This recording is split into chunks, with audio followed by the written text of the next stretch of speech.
Bob el Mandeb జలసంధి లేదా strait of Bab el Mandeb and strait of Hormuz ని mapping ద్వారా గుర్తుపెట్టుకోండి. ఇది బాబ్ హెల్మాండెబ్ జలసంధి, ఇది హార్ముజ్ జలసంధి. బాబ్ హెల్మాండెబ్ జలసంధి ఆసియా ఖండం మరియు ఆఫ్రికా ఖండం అనే రెండు పెద్ద భూభాగాలను వేరు చేస్తూ గల్ఫ్ ఆఫ్ ఎడెన్, అరేబియా సముద్రం లేదా హిందూ మహాసముద్రంలో భాగమైన గల్ఫ్ ఆఫ్ ఎడెన్, రెడ్ సీని కలిపే ఒక జలసంధి.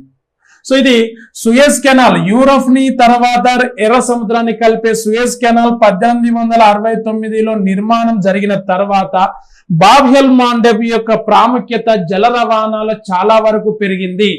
కాబట్టి ఇప్పుడున్న యుద్ధ వాతావరణంలో ఈ రెండు జలసంధులు మనకి ఎగ్జామ్ పాయింట్ ఆఫ్ వ్యూలో చాలా ఇంపార్టెంట్. వీటి గురించి క్వశ్చన్ ఏ విధంగానే రావడానికి అవకాశం ఉంటుంది అని చెప్తున్నాను.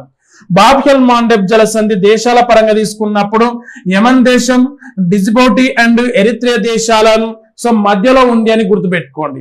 ఓకే.